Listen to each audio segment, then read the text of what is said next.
ॐ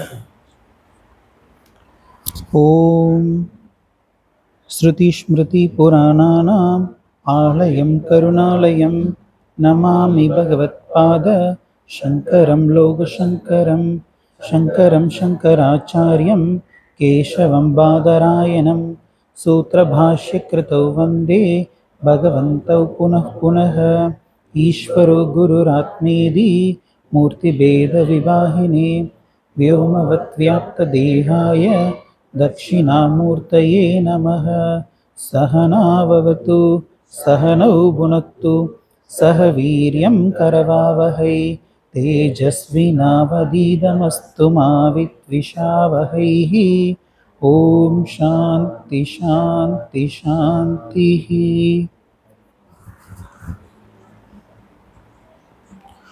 பதஞ்சலி ஸ்துதி சொல்லிட்டு நம்ம ஆரம்பிக்கலாம். योगेन चित्तस्य पदेन वाचां मलं शरीरश्च वैद्यकेन योपाकरोतं प्रवरं मुनीनां पतञ्जलिं प्राञ्जलिरानतोऽस्मि.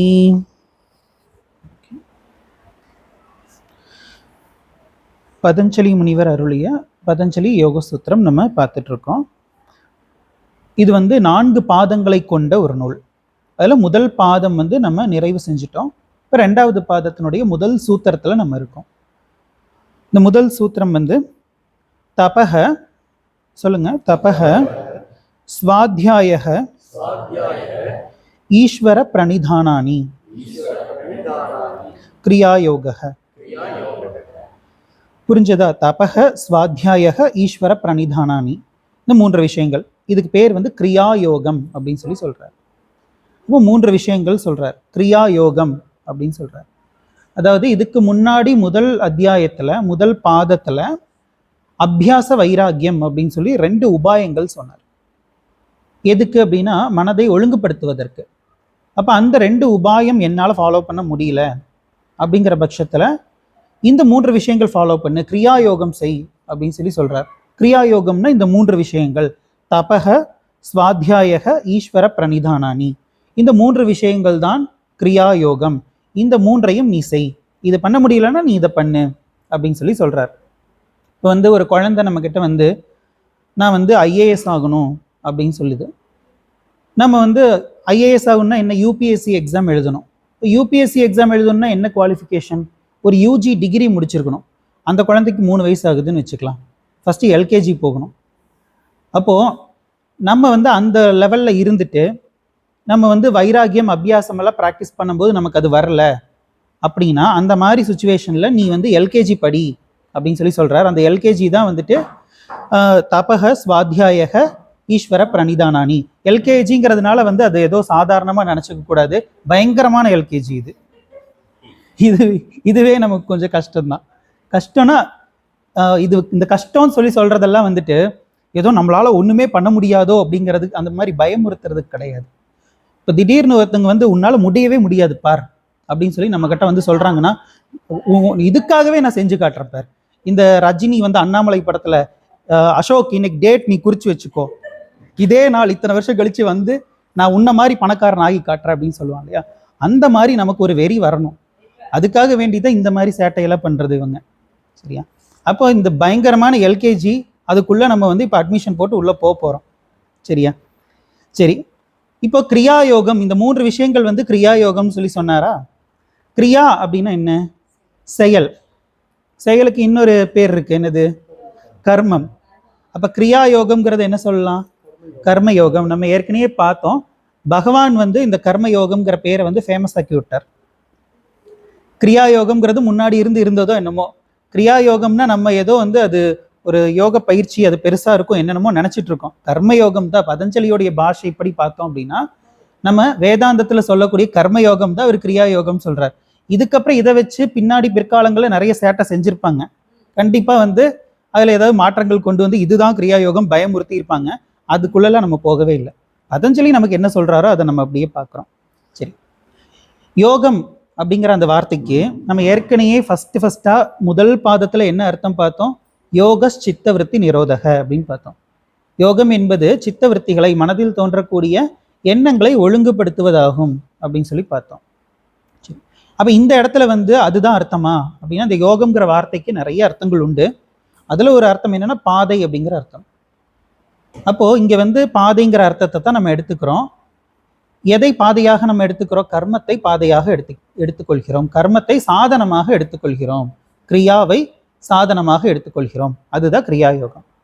சரி, அப்போ கர்மங்கள் அப்படின்னு சொல்லி வரும்போது, கர்மம் வந்து நம்ம 3 விதங்கள்ல கர்மம் செய்கிறோம். என்னது உங்களுக்கே தெரிஞ்சிருக்கும். காய்கம், வாச்சிக்கம், மானசம். காய்கம், வாச்சிக்கம், மானசம். காய்கம் இது புரியட்ட காயம் அப்படின்னு சொல்லுவாங்க. காயம் அப்படின்னா உடல். காயமே இது பொய்யடான்னு சொல்லி எல்லாம் சொல்லுவாங்க இல்லையா? அந்த மாதிரி காயம் அப்படின்னா உடல். இந்த உடலை கொண்டு நாம் செய்யக்கூடிய செயல்கள். அதுக்கப்புறம் வந்து வாச்சிக்கம், வார்த்தைகளால் நம்ம செய்யக்கூடிய செயல்கள். அடுத்தது 3வது மானசம், மனசுல நம்ம செய்யக்கூடிய செயல்கள், கர்மங்கள். சரி, இப்போ இந்த 3ல ஃபர்ஸ்ட் வார்த்தை வந்து தபக அப்படின்னு சொல்லி சொல்றார். இந்த தபக அப்படிங்கிறத வந்து நம்ம காய்கம் அப்படின்னு எடுத்துக்கணும். காய்க கர்மம் அப்படின்னு எடுத்துக்கணும். அதுக்கப்புறம் ஸ்வாத்தியாயம். ஸ்வாத்தியாயம்ல கேள்விப்பட்டிருப்பீங்கன்னு நினைக்கிறேன். இந்த வேத பாராயணம் செய்யும் போது, வேதத்தை படிக்கும் போது, புக்கு வாசிக்கும் போது அதுக்கு பேர் வந்து ஸ்வாத்தியாயம் அப்படின்னு சொல்லுவாங்க. அது நம்ம வார்த்தைகளால் வாச்சிகமாக தானே செய்ய முடியும். அதனால இதை வந்து நம்ம வாச்சிக கர்மம் அப்படின்னு சொல்லி எடுத்துக்கணும். அடுத்தது ஈஸ்வர பிரணிதானானி அப்படின்னா என்ன? ஈஸ்வர பக்தி. ஈஸ்வர பக்தியை நம்ம மனசுல செய்கிறோம். பக்திங்கிற அந்த உணர்வு நம்ம மனசுக்குள்ள இருக்கக்கூடியது. அப்போ காய்கம் அப்படிங்கிறது தவம். அடுத்தது வாச்சிக்கம்ங்கிறது வந்து படித்தல், சாஸ்திரம் படித்தல், ஸ்வாத்தியாயம். அடுத்தது வந்து மானசம் அப்படிங்கிறது வந்து ஈஸ்வர பக்தி, ஈஸ்வர பிரணிதானானி அப்படின்னு சொல்றோம். அப்போ காய்கம், வாச்சிக்கம், மானசம் என்ன சொல்றாருங்கிறது புரிஞ்சதா அதுல? சரி, இதுல ஜென்ரலாகவே நமக்கு வந்து இந்த ஆர்டர் வந்து கரெக்டாக இருக்கும். காய்கம், வாச்சிக்கம், மானசம்ங்கிறது கரெக்டான ஒரு ஆர்டராக இருக்கும். ஏன் அப்படின்னா, இப்போ மானச கர்மம் அதை கம்பேர் பண்ணும்போது வாச்சிக கர்மம் கொஞ்சம் ஈஸியாக இருக்கும். வாச்சிக கர்மத்தை கம்பேர் பண்ணும்போது காய்க கர்மம் கொஞ்சம் ஈஸியாக இருக்கும். இப்போ கோயிலுக்கு போய் நம்ம வழிபாடு செய்கிறது, கோயிலுக்கு போயிட்டு வர்றேன் அப்படின்னு சொல்லி போயிட்டு வர்றது கொஞ்சம் ஈஸி. ஆனால் ஒரு இடத்துல 1 மணி நேரம் உட்காந்து நம்ம வந்து ஒரு மந்திரம் சொல்லிகிட்டே இருக்கணும் அப்படின்னா அது கஷ்டமாக இருக்கும்.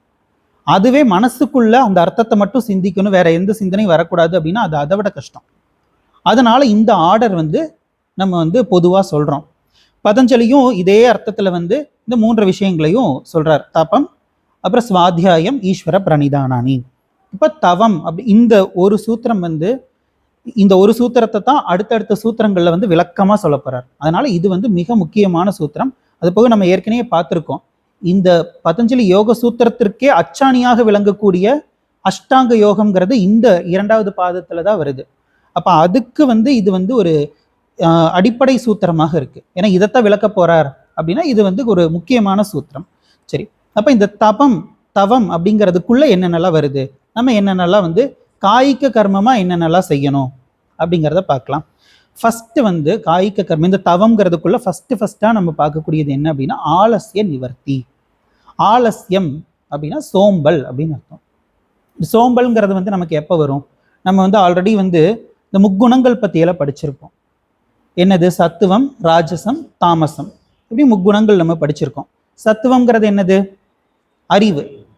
அடுத்தது செயல். ராஜசம் அப்படிங்கிறது செயல். அதுக்கப்புறம் 3வது என்னது? தாமசம். தாமசம் அப்படிங்கிறது சோம்பல்.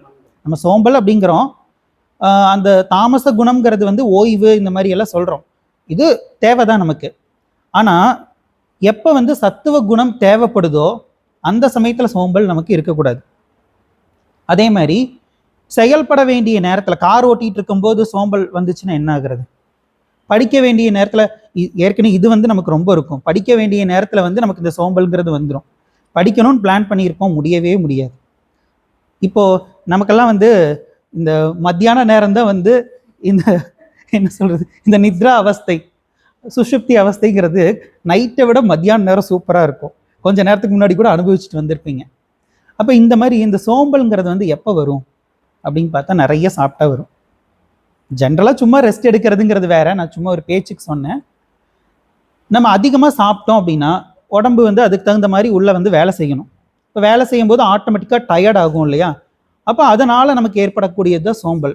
அப்போ இந்த சோம்பல் வந்து நிவர்த்தி ஆகணும், ஆலசியம் நிவர்த்தி ஆகணும் அப்படின்னா நம்ம என்ன பண்ணணும்?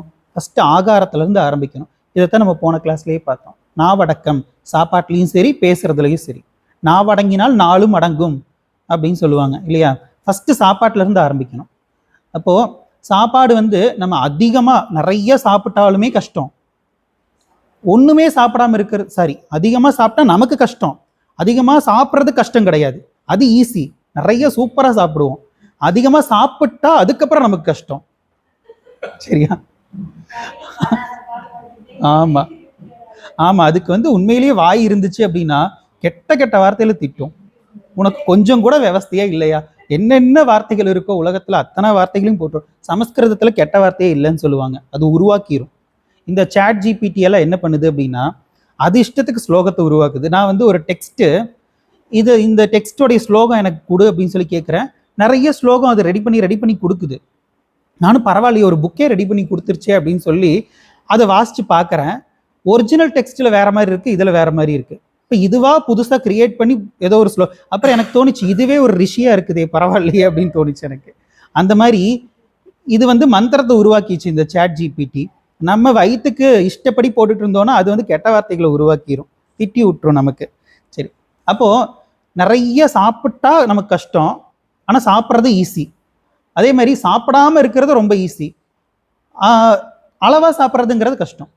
அப்போ இந்த ஆகார கட்டுப்பாடு அப்படிங்கிறது ரெண்டாவது வருது. ஃபர்ஸ்ட் ஆலசிய நிவர்த்தி. இந்த ஆலசிய நிவர்த்தி, இந்த சோம்பல் வந்து நமக்கு நீங்கணும், நிவர்த்தி ஆகணும் அப்படின்னா ஆகாரத்தை வந்து ஒழுங்கா சாப்பிடணும். அதாவது இந்த டயட் சார்ட் அப்படின்னு சொல்லுவாங்க இல்லையா, நம்மளுடைய உடம்பு எந்த அளவுக்கு நம்மளுடைய உடம்புக்கு என்னென்ன சாப்பாடு ஒத்து போகுமோ, ஒரு நாளுக்கு வந்து இந்த அளவுக்கு கார்போஹைட்ரேட்ஸ் இருக்கணும், இந்த அளவுக்கு தான் வந்து கலோரிஸ் இருக்கணும், இந்த அளவுக்கு புரோட்டீன் இருக்கணும். புரோட்டீன் எல்லாம் வந்து ஒரு மனுஷனுடைய எடை எவ்வளோ கிலோவோ அத்தனை கிராம் ஆஃப் புரோட்டீன் ஒரு நாளுக்கு நம்ம கொடுத்தே ஆகணும் அப்படின்னு சொல்லப்படுது. நம்ம ஆல்ரெடி நம்ம எப்பயுமே சாப்பிட்ற சாப்பாட்டை வந்து கம்பேர் பண்ணி பார்த்தோம்னா அந்த புரோட்டீன் அளவுலாம் ரொம்ப கம்மியாக இருக்கும். அந்த சமச்சீர் உணவுன்னு சொல்லி சொல்லுவாங்க இல்லையா, இதில் வந்து நமக்கு நிறைய பேருக்கு கான்ஷியஸே இருக்கிறது இல்லை. ஜங்க் ஃபுட் எல்லாம் வந்து பயங்கரமாக சாப்பிடும்போது சூப்பராக இருக்கும். இந்த ரொம்ப டேஸ்டியாக இருக்கிற ஃபுட்டெல்லாம் சாப்பிட ரொம்ப நல்லா இருக்கும், ஆனால் அதுக்கப்புறம் வந்து நமக்கு ரொம்பவே நல்லாவே இருக்காது, உடம்புக்கு ஏற்பட. அப்பவும் கூட ஏதாவது ஒன்று வயசானவங்க வந்து நல்லா அவங்க அந்த வயோதிக கொடுமையை வந்து அனுபவிச்சுட்டு இருப்பாங்க, இருந்தாலுமே வந்து வாய்க்கு ருசியாக சாப்பிட்ணும், நான் இன்னும் கொஞ்ச காலம் தானே இருக்க போகிறேன் அப்படின்னு சொல்லி அப்பவும் திங்கிறதுக்கு தான் ஆசைப்படுவாங்க.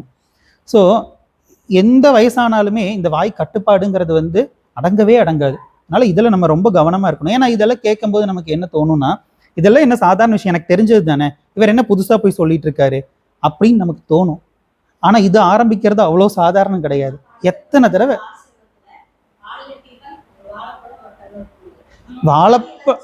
அவங்க உடம்புக்கு தகுந்த மாதிரி தான் நம்ம கொடுக்கணும். ஏன்னா சில பேருக்கு வாழைப்பழம் ஒத்துக்காதும்பாங்க. ஆசிரமத்தில் காமன் ஃபுட்டு, ஞாயிற்றுக்கிழமை வர்றாங்க, ஒரு நாள் என்ன ஆசைப்படுறாங்களோ சாப்பிடட்டும். ஆனால் வந்து 6 நாள் அதாவது 6 நாள் இருக்கு, 6 நாள்ல ஒரு நாள் வந்து பிடிச்ச சாப்பாடு வந்து சாப்பிட்டு போட்டு ஆசிரமத்துக்கு வந்து. சரி, அப்போ வந்து ஆலசிய நிவர்த்தியிலிருந்து நம்ம வெளியே வர்றதுக்கு வந்து ஆகார கட்டுப்பாடுங்கிறது ரொம்ப முக்கியம். இதில் நம்ம கான்ஷியஸாக இருக்கணும். அடுத்தது இதில் ஆசனம் அப்படின்னு சொல்கிறோம். ஆசனம் அப்படின்னு சொன்ன உடனே நம்ம வந்து என்னென்ன ஆசனம் பண்ணணும், எங்கே போய் யோகா கற்றுக்கணும், இந்த மாதிரி எல்லாம் நம்ம நினைக்க வேண்டாம். சாதாரண விஷயங்கள். இங்கே ஆசனம் அப்படின்னு சொல்லி சொல்கிறது என்னென்னா உடற்பயிற்சி. இந்த நியூ இயர்லாம் வரும்போது ரெசல்யூஷன் எடுப்பாங்க. ரெசல்யூஷன்னா இது, நான் நாளையிலேருந்து இதை ஃபாலோ பண்ண போகிறேன், 1ஆம் தேதியிலேருந்து இதை ஃபாலோ பண்ண போகிறேன் அப்படின்னு சொல்லிட்டு ஒரு முடிவெடுத்து அதை ஃபாலோ பண்ணணும்னு சொல்லி ஒரு நாளுக்கோ 2 நாளுக்கோ ஃபாலோ பண்ணுவாங்க. அதுக்கப்புறம் அப்படியே வந்து அதை விட்டுரும். அடுத்த நியூ இயருங்கிறப்போ அந்த ஒரு நாள் ஃபாலோ பண்ணுவாங்க, அப்படியே விட்டுருவாங்க. ஆமாம், அந்த மாதிரி நம்ம வந்து எத்தனையோ தடவை நம்ம வாழ்க்கையில் நாளையிலேருந்து நான் வந்து வாக்கிங் போகிறேன் பாரு, நாளையிலேருந்து நான் ஜாகிங் போகிறேன், இந்த மாதிரியெல்லாம் வந்து நம்ம பிளான் பண்ணியிருப்போம். ஆனால் சொன்னபடி நடந்துக்க மாட்டோம். நம்ம நினைக்கிறோம் இதெல்லாம் சாதாரண விஷயம்னு நினைக்கிறோம். இதிலிருந்து ஆரம்பின்னு சொல்கிறாரு யார்? பதஞ்சலி. ஃபஸ்ட்டு உன் உடம்ப கவனி அப்படின்னு சொல்கிறாரு. அப்போ 3வது வந்து ஆசனம். அப்புறம் 4வது சௌச்சம். சௌச்சம் அப்படின்னா சுத்தம். நம்ம சமஸ்கிருதத்தில் வந்து கெட்ட வார்த்தையே இல்லைன்னு சொல்லி பார்த்தோம் இல்லையா, அதில் எவ்வளோ அழகழகான வார்த்தை இருக்குது தெரியுமா? சௌச்சாலயம், கெட்ட வார்த்தை இல்லை, நல்ல நல்ல வார்த்தைகள். சௌச்சாலயம் அப்படின்னு சொல்லுவாங்க. எதை? பாத்ரூம். சுத்தம் பண்ணக்கூடிய ஆலயம் அப்படின்னு சொல்லுவாங்க. எவ்வளோ அழகான வார்த்தை. அப்போது இந்த சௌச்சம் அப்படிங்கிறது வந்துட்டு சுத்தம் அப்படின்னு சொல்கிறோம். இந்த மானசீக கர்மம் சொல்லி வரும்போது அங்க வந்து மனதளவுல சுத்தம். இந்த மனதளவுல சுத்தம் வரணும்னா ஃபர்ஸ்ட் உடல் அளவுல சுத்தம்ங்கிறது நமக்கு இருக்கணும். ஆனா இதுல என்னன்னா ரொம்ப சுத்தம் பார்த்து அதுலயும் அடிமையாயிடக்கூடாது. அதாவது எந்த குணங்களா இருந்தாலும் சரி, நம்ம பகவத்கீதையில பாக்குறோம், இந்த முக்குணங்கள் பத்தி பாக்குறோம். இந்த முக்குணங்கள் எப்படியெல்லாம் நம்மளை அடிமைப்படுத்துதுங்கிறதையும் பகவான் சொல்றார். சத்துவ குணமும் நம்மை அடிமைப்படுத்தக்கூடியதுதான். இப்போ சுத்தமா இருக்கணும் அப்படிங்கிறது வந்து அது இருக்கணும், கண்டிப்பா இருக்கணும். ஆனா சுத்தம் இல்லாத ஒரு சூழ்நிலையில நான் இருக்கிறேன் அப்படின்னா, ஐயையோ இந்த இடத்துல வந்து நான் மாட்டிக்கிட்டேனே, இதுக்கு பேர் தான் சம்சாரம்ங்கிறது. இந்த சம்சாரம்ங்கிறது வந்து நான் இப்படிப்பட்ட ஒரு சூழ்நிலையிலையா இருக்கணும், இப்படிப்பட்ட ஒரு இடத்துலயா வந்து பிறக்கணும், இப்படிப்பட்ட ஒரு கணவனுக்கா வாக்குப்படணும், இப்படிப்பட்ட மாமியாரா எனக்கு வரணும், இந்த மாதிரி எல்லாம் வந்து புலம்புறாங்க இல்லையா? இந்த புலம்பலுக்கு பேர் தான் வந்து சம்சாரம் அப்படின்னு சொல்றது. ஒன்றும் இல்லை, இந்த சிக்கன் கடையில எல்லாம் கோழி பார்த்துருப்போம். இந்த கோழியெல்லாம் வந்து அப்படியே கொத்தா ஒரே இடத்துல வச்சிருப்பாங்க. எந்த கோழி எப்போ பிடிப்பாங்கன்னு சொல்ல முடியாது. பிடிச்சிட்டு போய் உடனே ஒரு 5 நிமிஷத்துல வந்து க்ளோஸ் பண்ணிடுவாங்க. அந்த இடத்துல மனுஷங்க இருந்தா எப்படி இருக்கும் கற்பனை பண்ணி பாருங்க. அந்த கோழி வந்து ஒரு கோழியை பிடிச்சிட்டு போனாலுமே மற்ற கோழியெல்லாம் வந்து சாப்பாடு போட்டால் ஜாலியாக சாப்பிட்டு இருக்கோம். நம்மளை உட்கார வச்சு இந்த மாதிரி பிரியாணி போட்டுட்டு இருக்காங்க, கூட்டிகிட்டு போய் வெட்டிட்டு இருக்காங்க. நம்ம உட்காந்து பரவாயில்ல இன்னைக்கு பிரியாணி செஞ்சுருக்காங்களே அப்படின்னு சொல்லி நம்ம சந்தோஷப்படுவோமா? சந்தோஷப்பட மாட்டோம் இல்லையா?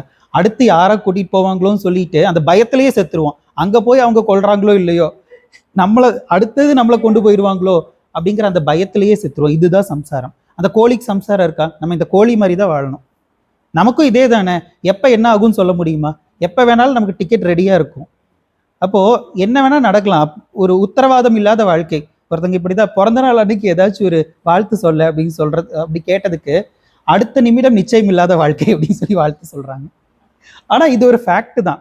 உண்மையாலுமே இந்த பிறந்த நாள் பற்றியெல்லாம் சொல்லும் போது என்ன சொல்லுவாங்க அப்படின்னா, இப்போ நம்ம வந்து ஒரு 80 வயசு வாழ போறோம்னு சொல்லி நம்ம வந்திருக்கோம்னு வச்சுக்கலாம். 1 வயசு ஆகுது, 2 வயசு ஆகுது, இப்படியே வந்து ஒரு 30 வயசு ஆகுதுன்னு வச்சுக்கலாம். அப்படின்னா என்ன அர்த்தம்? 80 இருந்தது 50 ஆயிருக்கு அப்படின்னு அர்த்தம். 80 இருந்தது 50 குறைஞ்சிருக்குன்னு அர்த்தம். அப்போ இவன் செத்துட்டு தானே இருக்கான். ஒவ்வொரு பிறந்த நாளும் அவனுடைய சாவு தினம் தானே. இந்த மாதிரி எல்லாம் சில பேர் சொல்லுவாங்க, பேசுவாங்க, கேட்கறதுக்கு நல்லா இருக்கும். ஆனா இதெல்லாம் வந்து நம்ம இது மாதிரியான விஷயங்கள், இந்த வாழ்க்கையினுடைய நிலையாமை, இதெல்லாம் வந்து புரிஞ்சுக்கிறதுக்கு நம்ம இந்த மாதிரியான விஷயங்கள் கூட பயன்படுத்திக்கலாம். சரி, அந்த மாதிரி நம்ம வந்து புலம்பல் இல்லாமல் இருக்கணும். அதுதான் வந்து நம்ம சம்சாரத்திலிருந்து வெளியே வந்திருக்கோங்கிறதுக்கான அடையாளம். அப்போ இந்த சௌச்சம் அப்படிங்கிறது தான் நம்ம இதுக்கு முன்னாடி பார்த்தோம். இந்த சௌச்சம்ங்கிறதுலையும் நமக்கு இது மாதிரியான சம்சாரத்தில் போய் மாட்டிக்க கூடாது. சுத்தம்ங்கிறது அவசியம். இப்போ சில பேர் வந்து போலீஸ் டிபார்ட்மெண்ட்டில் இருப்பாங்க. இவங்கெல்லாம் வந்து ஏதாச்சும் கொலை கேஸ் அப்படின்னா அந்த இடத்துக்கே போய் பார்க்க வேண்டியது இருக்கும். அந்த இடம்லாம் ரொம்ப கன்றாவியாக இருக்கும். மார்ச்சுவரிக்கு போக வேண்டியது இருக்கும். மார்ச்சுவரியிலே வேலை செய்கிறவங்க அவங்க சுத்தமாக இருக்க முடியுமா? அப்போது அந்த இடத்துல அவங்க அப்படி அந்த சூழ்நிலையில் இருந்து தான் ஆகணும். ஆனால் உடல் அளவில் அவங்க எந்த அளவுக்கு வீட்டுக்கு வந்து சுத்தமாக இருக்கணுமோ அந்த சுத்தத்தை அவங்க வந்து ஃபாலோ பண்ணணும். அப்போ நம்ம இருக்கக்கூடிய அந்த சமுதாயத்தில் நம்ம என்ன பொறுப்பில் இருக்கோம், வீட்டில் நம்ம என்ன மாதிரியான ஒரு நிலையில் இருக்கோங்கிறத பொறுத்து அதுக்கு தகுந்த மாதிரி நம்ம இந்த சுத்தத்தை வந்து ஃபாலோ பண்ணிக்கணும். ஏன்னா இந்த சுத்தம்ங்கிறது வந்து இன்னொரு விதத்தில் பார்த்தோம் அப்படின்னா, இந்த தமோ குணம் தான் வந்து நமக்கு சோம்பலை தரக்கூடியது. இந்த தமோ குணத்திலேருந்து டைரெக்டாக அப்படியே சத்துவத்துக்கு ஜம்ப் ஆக முடியாது. அது கஷ்டம். அது முடியாது. கஷ்டங்கிறது இல்லை, முடியாது. அப்போ நம்ம தமோ குணத்திலேருந்து ரஜோகுணத்துக்கு வந்து ரஜோகுணத்தில் இருந்து தான் சத்துவ குணத்துக்கு போகணும். அப்போ ரஜோகுணத்துக்கு வரணும்னா ரஜோகுணம்ங்கிறது என்னது? செயல்படுதல். சுத்தம் இல்லை அப்படின்னா செயல்பட்டு தானே சுத்தமாக்க முடியும். அப்போ ரஜோகுணத்துக்கு வருவோம். அதனால சுத்தமாக இருக்கணும். தமோ குணத்திலேருந்து வெளியே வர்றதுக்கு நம்ம வந்து சுத்தமாக வச்சிருக்கணுங்கிறதுக்கு பின்னாடி என்ன சயின்ஸ் இருக்குங்கிறது புரியுதா? அங்கே கொண்டு போயிடணும். அதுக்கப்புறம் சுத்தமாக இருந்தால் அது சத்துவத்துக்கு கொண்டு போயிடும். அடுத்தது வந்து சேவா அப்படின்னு சொல்கிறோம். சேவா அப்படிங்கிறது வந்து நான் பெருசாக சேவை செய்கிற அளவுக்கு என்கிட்ட வசதி வாய்ப்பே இல்லையே அப்படின்னு சொல்லி நமக்கு தோணலாம். இந்த சேவா அப்படிங்கிறது என்ன அப்படின்னா, நம்ம ஏற்கனவே பார்த்துருக்கோம். நம்ம வந்து பெரிய அளவில் ஒரு தொண்டு நிறுவனத்துக்கு, ஒரு ஆசிரமத்துக்கு வந்து ஆதரவற்றோர் இல்லத்துக்கு மாதம் ஒரு 5000 10,000 கொடுத்து ஹெல்ப் பண்ணுறது மட்டும் சேவைங்கிறது கிடையாது. எது சேவை அப்படின்னா நம்ம கடமையை ஒழுங்காக செய்கிறதே சேவை தான். இன்னைக்கு அதுதான் செய்ய மாட்டேங்கிறாங்க. கவர்மெண்ட் ஆஃபீஸில் பார்க்குறோம். எதுக்காக கவர்மெண்ட் வேலை கிடைக்கணும்னு நினைக்கிறாங்க? சம்பளம் நம்ம வேலைக்கு போகலைனாலும் கிடைக்கும், பென்ஷனும் கிடைக்கும், அப்புறம் என்னது சம்பளத்துக்கு மேலே கிம்பளமும் கிடைக்கும், லஞ்சம் வாங்கலாம். இதெல்லாம் ஒரு பொழப்புன்னு சொல்லி லஞ்சம் வாங்குறதுக்காகவும் வேலையை ஒழுங்கா செய்யாம இருக்கிறதுக்காகவும் கவர்மெண்ட் வேலை வேணும்னு நினைக்கிறவங்க எத்தனை பேர் இருக்காங்க? எவ்வளவு கேவலமான ஒரு எண்ணம் இது. இப்படிப்பட்ட ஒரு சொசைட்டி உருவாச்சு அப்படின்னா அது எப்படி இருக்கும்? நம்ம திங்க் பண்ணி பார்க்கணும். அப்போ இந்த சேவாங்கிறது நம்ம கடமையை ஒழுங்கா செய்யறதே சேவை தான். இதுக்காகத்தான் நம்மளுடைய புராணங்கள் எல்லாம் வந்து நிறைய கதைகள் நம்ம பார்க்குறோம். அந்த ஸ்வதர்மம் எவ்வளவு கஷ்டம் வந்தாலும் உன்னுடைய ஸ்வதர்மத்தை நீ சரியாக செய்ய வேண்டும். உன்னுடைய கடமை என்னவோ அந்த கடமையை மீறதுக்கு எல்லா விதமான அசம்பாவிதங்களும் நடக்கும். அதையெல்லாம் மீறி உன்னுடைய கடமையை நீ சரியாக செய்ய வேண்டும் அப்படிங்கிறது வந்து நம்ம புராண கதைகள்ல வந்து வலியுறுத்தப்படுறதை நம்ம பார்க்குறோம். சரி, இது ஒண்ணு. அப்புறம் இன்னொன்னு, நம்ம வந்து ஏதாவது ஒரு பொருள் வாங்குறோம்னு வச்சுக்கலாம். கடையில போய் நம்ம ஒரு பொருள் வாங்குறோம், ஒரு ஒரு 10,000 ரூபான்னு வச்சுக்கலாம். கொடுக்கும்போது நமக்கு அப்படியே ஒரு மாதிரி கஷ்டமா இருக்கும். பெரிய பணத்தை செலவு பண்ணிட்டோமே, திடீர்னு இவ்வளோ பெரிய அமௌண்ட் செலவாயிடுச்சே அப்படிங்கிற கஷ்டம் இருக்கும். அப்படி இல்லாம இவங்களுக்கு நம்ம ஒரு கஸ்டமரா இருக்கிறதுனால இவங்க டெவலப் ஆகுறாங்க. நம்மளும் ஒரு பிஸ்னஸ் பண்ணோம் அப்படின்னா நமக்கும் இது மாதிரி கஸ்டமர் தேவை. அப்ப என்னன்னா, இவனுடைய பிஸ்னஸ் டெவலப் ஆகுறதுக்கு நான் அவனுக்கு சப்போர்ட் பண்ணியிருக்கேன். மகாத்மா காந்தி கூட இந்த வாடிக்கையாளர்கள் பத்தி இது மாதிரியான சில விஷயங்கள் எல்லாம் வந்து சொல்லியிருக்கார். சில கடைகள் எல்லாம் ஒட்டியிருப்பாங்க. அந்த மாதிரி நம்ம ஒரு கடைக்கு போய் ஒரு பொருள் வாங்கும் போது மன திருப்தியோட சந்தோஷத்தோட பேரம் பேசாம நம்ம வந்து நம்ம சக்தி எல்லாம் வந்து பேரம் பேசுறது வந்து எங்க காட்டுவோம் தெரியுமா? இந்த கீரை வித்துட்டு வர்ற 5 ரூபா கீரை வித்துட்டு வர பாட்டி, அப்புறம் பழம் வித்துட்டு வருவாங்க. இந்த மாதிரி முடியாம இருப்பாங்க. இவங்க கிட்ட ஒரு 5 ரூபா எக்ஸ்ட்ரா கொடுத்து வாங்குங்க மாட்டோம். அதாவது 10 ரூபா சொன்னாங்கன்னா அது 2 ரூபா கூட. இந்த வடிவேல் ஒரு படத்துல வந்து 15 ரூபா இளநின்னு சொல்லும் போது 15 ரூபா இளநியை 2 ரூபாயை போட்டுக்கோ, 10 ரூபாய் இளநியை 1 ரூபாயை போட்டுக்கோ, மொத்தம் 3 ரூபா கையில வாங்கிக்கோன்னு சொல்லுவோம் இல்லையா? அதை விட மோசம் நம்ம. அப்ப என்னன்னா, அவங்க என்ன ரேட் சொல்றாங்களோ அதை விட ஒரு 2 ரூபா நம்ம எக்ஸ்ட்ராவா கொடுப்போமே. இதெல்லாம் சேவை. பெருசா நம்ம வந்து லட்சக்கணக்கில் செலவு பண்ணி நான் சேவை செய்யறேங்கிறத காட்டிக்க வேண்டிய அவசியமே கிடையாது. சரி, இது ஒரு விதமான சேவை. அதுக்கப்புறம் நமக்குள்ள பணிவு, இது மாதிரியான பண்புகள் நமக்கு வரணும் இல்லையா? அதுக்கு தான் இருக்கவே இருக்கார் நம்முடைய குரு. குருவுக்கு நம்ம சேவை செய்யறது மூலமா அந்த குருவுக்கு ஏதோ வந்து நம்ம காலமுத்தி விடுறது இது மாதிரி பண்றதுனால அவர் அப்படியே சொகுசா இருக்காருங்கிறது கிடையாது. அவருக்கு அது தேவையே இல்லை. எனக்கு ஒருத்தங்க வந்து இப்படி பண்ணி தான் நான் இருக்கணும் அப்படிங்கிற அவசியம் அவங்களுக்கு கிடையவே கிடையாது. நமக்கு நம்ம மனசுக்குள்ள அந்த பணிவுங்கிற குணம் வரணும். அந்த குணம் வர்றதுக்கு அவர் இருக்கார்.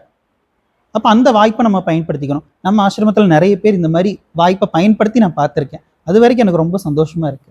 குருவுக்கு எப்படா நம்ம வந்து அவருக்கு வந்து சேவை செய்வோம் அப்படின்னு சொல்லி நிறைய பேர் காத்திருக்காங்க, நான் பார்க்குறேன். சரி, அந்த மாதிரி குருவை நம்ம பயன்படுத்திக்கணும். அதுக்கப்புறம் வயதானவர்களுக்கு நம்ம செய்யக்கூடிய சேவை. இதுக்கெல்லாம் எங்க போறது? வயசானவங்களை நான் தேடி எங்க போறது அப்படின்னு தோணும். அவங்கவுங்க வீட்லயே இருப்பாங்க. மேக்சிமம் அவங்கவுங்க வீட்லயே இருப்பாங்க. செய்வோம். ஆனா வந்து வயசானவங்க நம்ம வீட்டில் வந்து அவங்க என்ன சொல்லுவாங்கன்னா, அவங்கள யார் பார்க்காம இருக்காங்களோ அவங்கள வந்து அவங்க எப்பயுமே பெருசா பேசுவாங்க. இது எல்லார் வீட்லயும் காமனா இருக்காது. என்னன்னு தெரியல. எல்லார் வீட்லயும் இது எத்தனை பேர்கிட்ட கேட்டாலுமே ஆமா எங்க வீட்ல இப்படிதான் பண்றாங்கன்னு சொல்லி எல்லாருமே இதை ஒத்துக்கிறாங்க. அப்போ நம்ம வந்து நான் இவ்வளோ பண்றேன், இவங்க என்னையவே இப்படி பேசுறாங்க, இப்படித்தான் நினைக்கிறோம். அப்ப நம்ம மனசுக்குள்ள வந்து நான் இதை செய்யறேன், இதுக்கு தகுந்த ஒரு பலன் எனக்கு வேணும் அப்படின்னு சொல்லி நம்ம எதிர்பார்க்கிறோம். இந்த எதிர்பார்ப்பு இல்லாம இவங்க வயசானவங்கிற ஒரே ஒரு காரணம், அந்த ஒரு காரணத்துக்காக அவங்களுக்கு நம்ம சேவை செய்யணும். இது மாதிரி வாய்ப்புகளை நம்ம தேடி போக வேண்டாம், நம்மகிட்ட இருக்கும், வீட்டிலே இருப்பாங்க. அப்புறம் நோய்வாய்ப்பட்டவங்க, சில பேர் வந்து கவர்மெண்ட் ஹாஸ்பிட்டலுக்கு போய் முடியாமல்லாம் இருப்பாங்க. நிறைய பேர் சொந்த பந்தங்கள்னு சொல்லி ஒன்றும் இருக்காது. அந்த மாதிரி இருக்கிறவங்களுக்கு அவங்களே தேடி போய் வாரம் இதை ஒரு வேலையா செய்யறவங்க இருக்காங்க.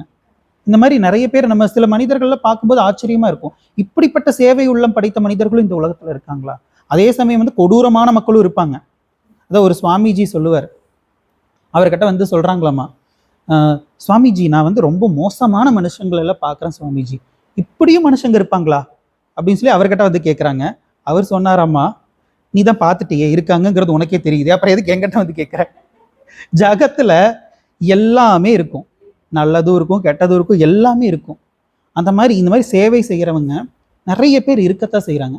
நம்ம அந்த அளவுக்கு போய் செய்யணுங்கிற அவசியம் கூட கிடையாது. வாய்ப்பு இருந்தால் செய்யலாம், ஆனால் நம்ம வீட்டிலேயே இருப்பாங்க. ஸோ நம்மளால முடிஞ்ச சேவைகளை வந்து இது மாதிரி செய்யணும். ஸோ அப்படி இதுவும் தவக. இந்த தவம் அப்படிங்கிறது வந்து நம்ம ஏற்கனவே முதல் வகுப்புலேயே போன வகுப்புலேயே பார்த்தோம். நம்ம வந்து எந்த விஷயத்தை வேணாலும் தவம் அப்படின்னு சொல்லலாம். தவம்னா ஒரு இடத்துல உட்கார்ந்து தியானம் பண்றது ஜபம் பண்றது மட்டும் தவம் கிடையாது. இனிஷியல் ஸ்டேஜ் எல்கேஜி ஸ்டேஜில் இருக்கோம் அப்படின்னு சொல்லி நம்ம பார்த்தோம் இல்லையா, இது வந்து பயங்கரமான எல்கேஜின்னு சொன்னோம் இல்லையா, இந்த ஸ்டேஜ் ஆகட்டும். அதை விட இந்த ஆன்மீகத்தினுடைய உச்ச சாதனைங்கிறது ஒன்று இருக்கு, என்னது? நிதித்தியாசனம். இதுவும் தவந்தான், அதுவும் தவந்தான். அப்போ என்னன்னா, எல்கேஜியும் ஒன்று தான், பிஹெச்டியும் ஒன்று தான் ஆன்மீகத்தை பொறுத்தளவுக்கும். பேர் வந்து காமனாக இருக்கு, ஆனால் சாதனை வேற வேறையா இருக்கும். அப்போ இந்த தவம்ங்கிறது வந்து எல்லா விஷயங்களையும் குறிக்கக்கூடியது. நம்ம வந்து தார்மீகமாக செய்யக்கூடிய அத்தனை விஷயங்களையும் தவம் அப்படின்னு சொல்லலாம். மனதளவில் மனதை தூய்மை செய்வதற்காக வேண்டி உடல் அளவுலையோ மனதளவுலையோ வாச்சிகம் நம்ம வாக்கின் அளவுலையோ என்னென்ன காரியங்கள் பண்றோமோ அத்தனையும் தவம். சரி, அடுத்தது இதுலயே வந்து அடுத்த பாயிண்ட் வந்து அஹிம்சா. இந்த அஹிம்சாங்கிறது வந்து உடல் அளவில், அப்புறம் வார்த்தைகள், வாச்சிக்கம், காய்க்கம், வாச்சிக்கம், மானசம், இந்த 3 அளவுலையும் நம்ம வந்து அந்த அஹிம்சையை வந்து நம்ம பின்பற்றணும். இங்க வந்து உடல் அளவில், ஏன்னா காய்க்கம் சொல்லி நம்ம பார்த்துட்டு இருக்கோம் இல்லையா, உடல் அளவில். அதாவது நம்ம வந்து ஏற்கனவே பார்த்தோம், பலனை எதிர்பார்த்து தான் நம்ம ஏதோ ஒன்று பண்றோம். அந்த பலன் நமக்கு வராதுங்கிற மாதிரி தெரிஞ்சிருச்சு அப்படின்னா நம்ம கடமையை செய்யறதுக்கே அங்கே யோசிப்போம். இவங்களுக்கு என்னதான் செஞ்சாலும் இவங்க எனக்கு திருப்பி செய்ய போறது இல்லை, அப்புறம் எதுக்கு இவங்களுக்கு செய்யணும்? நன்றி விசுவாசமே இல்லை, நல்லதுக்கே காலம் இல்லை. இந்த நல்லதுக்கே காலம் இல்லைங்கிறது என்ன தெரியுமா? நல்லது செய்யறதுக்கு நேரங்காலம் இல்லை, எப்போ வேணா செய்யுங்கிறது அர்த்தம். நம்ம வந்து அதை அப்படியே தப்பா ஃபாலோ பண்ணிட்டு இருக்கோம். எல்லாத்துலேயுமே நமக்கு தப்பான ஒரு அபிப்பிராயம். ஆத்மாவில் தான் தப்பு அபிப்பிராயம் வச்சிருக்கோம் அப்படின்னு பார்த்தா பழமொழி, ஒவ்வொரு பழமொழிக்கும் ஒவ்வொன்று வச்சிருக்காங்க.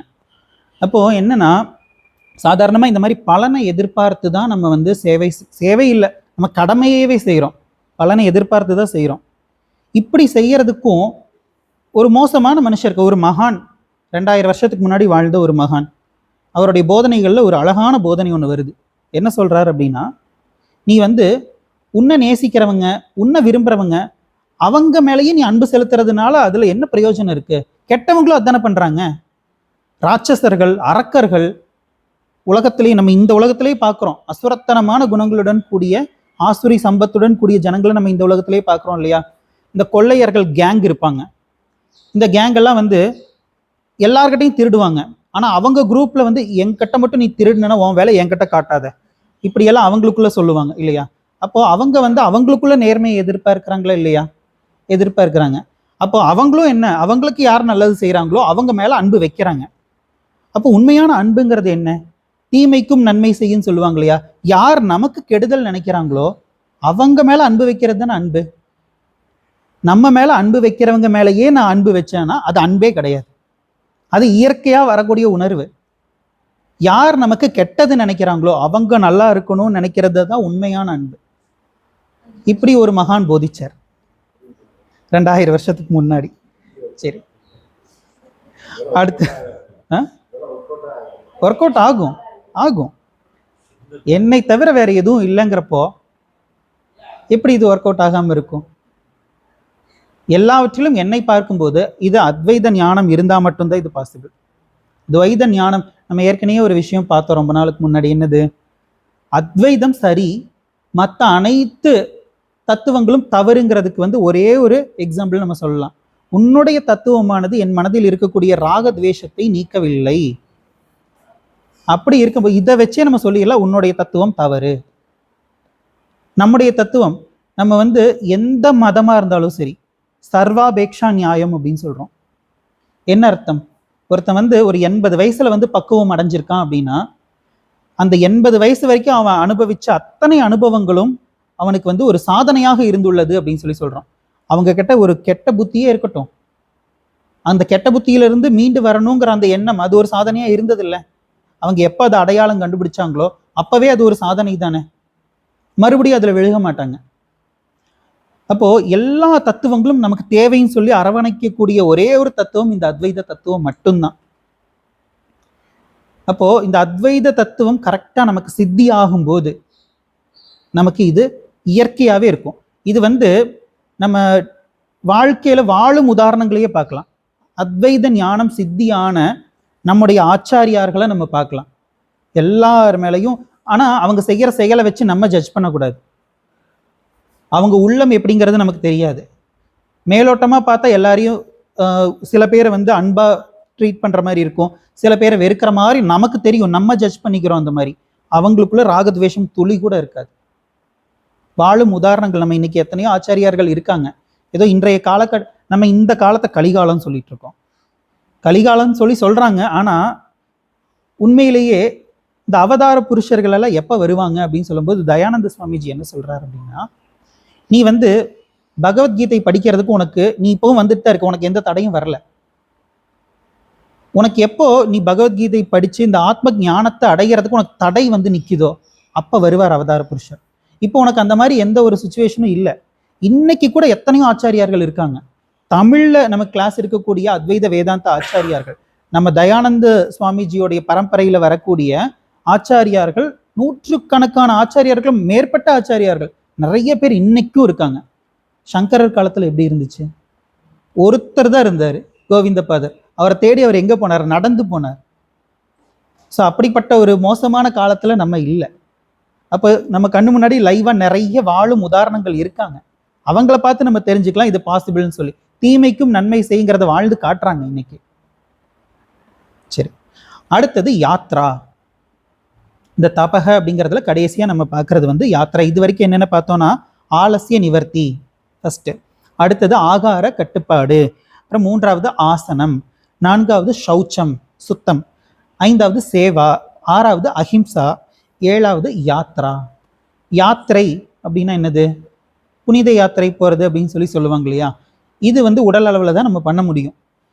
இது நீங்களே உணர்ந்திருப்பீங்க. சில இடங்களுக்கு நம்ம போயிட்டு வந்தோம்னா கொஞ்சம் திருப்தியா இருக்கும். சில மகான்கள் வாழ்ந்த ஊரு, அங்கெல்லாம் நம்ம போய் பார்க்கும்போது அவங்களுடைய அந்த வாழ்க்கை, இந்த இடத்துல தான் கிருஷ்ணர் பிறந்தார், இந்த இடத்துல தான் சங்கரர் வாழ்ந்தார், இந்த இடத்துல சங்கரர் இருந்தாருங்கிறப்போ நம்முடைய உணர்வு கண்டிப்பா அங்க ஒரு சேஞ்சஸ் தெரியும். அப்ப இந்த மாதிரியான விஷயங்கள், அதாவது உடல் மூலம் கிடைக்கக்கூடிய அந்த இன்பங்களுக்கு அடிமையாகாமல் இருப்பது, அதுதான் காய்க கர்மம். அதுக்குள்ள வரக்கூடிய இத்தனை விஷயங்கள். நம்ம யாத்திரை போனோம் அப்படின்னா அதுலயும் அடிமை ஆகலாம். அது எப்போனா அது நம்ம கடைசியா அது நம்ம இந்த சத்துவ குணத்துலயும் அடிமையாகிறதுன்னு சொல்லி பாக்குறோம் இல்லையா? அது கடைசியா நிவர்த்தி செஞ்சுக்க வேண்டியது. ஸ்டார்டிங்ல இதுல அடிமையானா கூட பரவாயில்ல, யாத்திரை போறதுலயும் அடிமையானாலும் பரவாயில்ல. ஆனா இதெல்லாம் ஆரம்பிக்கிறதே கஷ்டம் சொன்ன உடனே நம்ம ஏற்கனவே சொன்ன மாதிரி என்னால முடியாதுன்னு சொல்லி விட்டுறக்கூடாது. அண்ணாமலை ரஜினிகாந்தை ஞாபகம் வச்சுக்கணும். சரி, யோகம்ங்கிறது பாதை. இந்த இடத்துல பாதை அப்படின்னு அர்த்தம். நிறைய அர்த்தங்கள் உண்டு. ஆசனத்துக்கு உடற்பயிற்சி.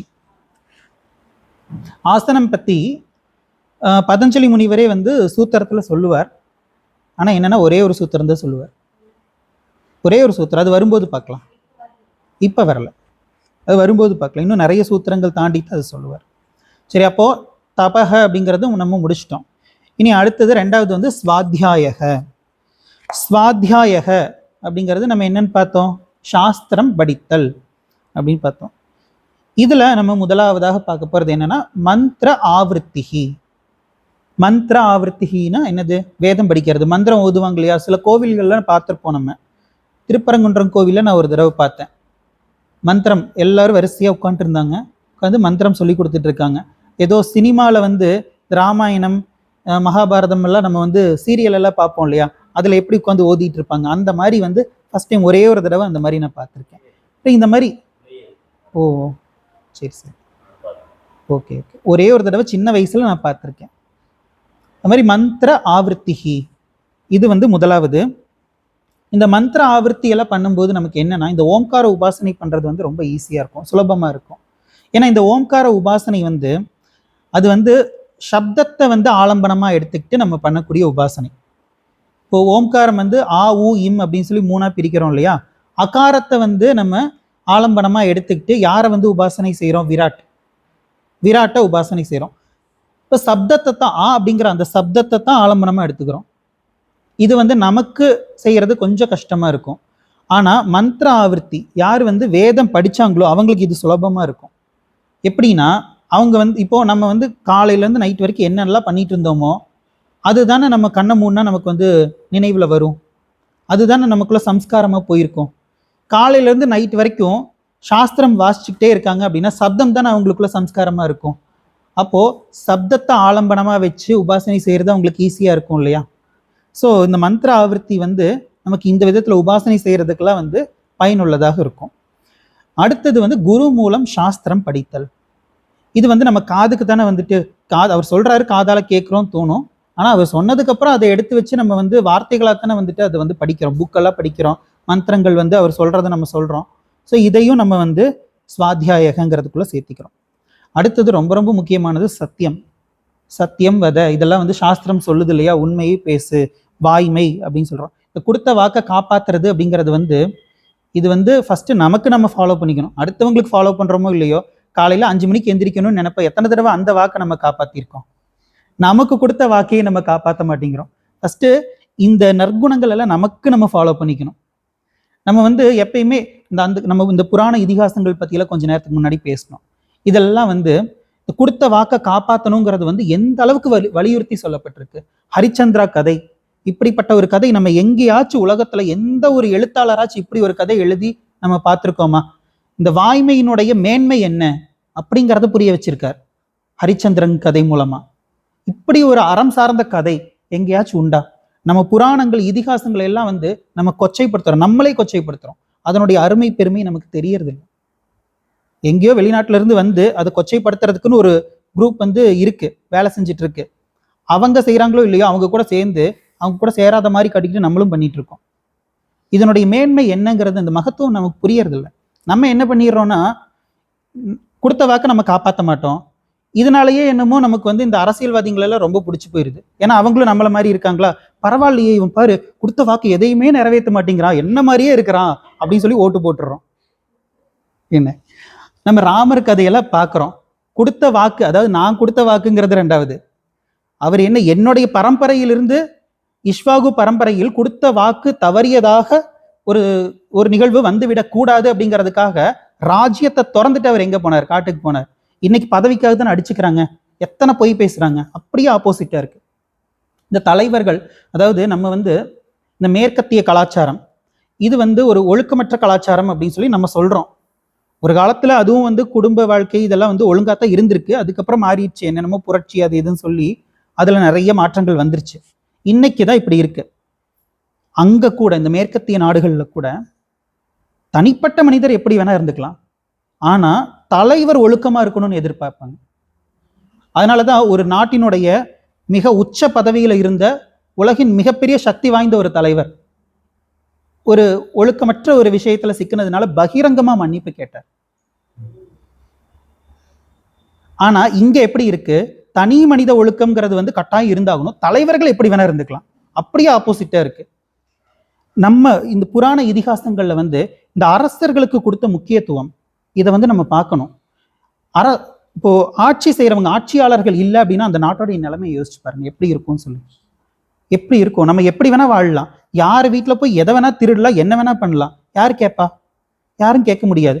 அப்ப என்னன்னா, மகாபாரதத்துல ஆரம்ப கதைகள்லயே நம்ம பார்த்தோம் அப்படின்னா, அரசன் ஆளணும் அப்படிங்கிறதுக்காக நிறைய முயற்சிகள் எடுப்பாங்க.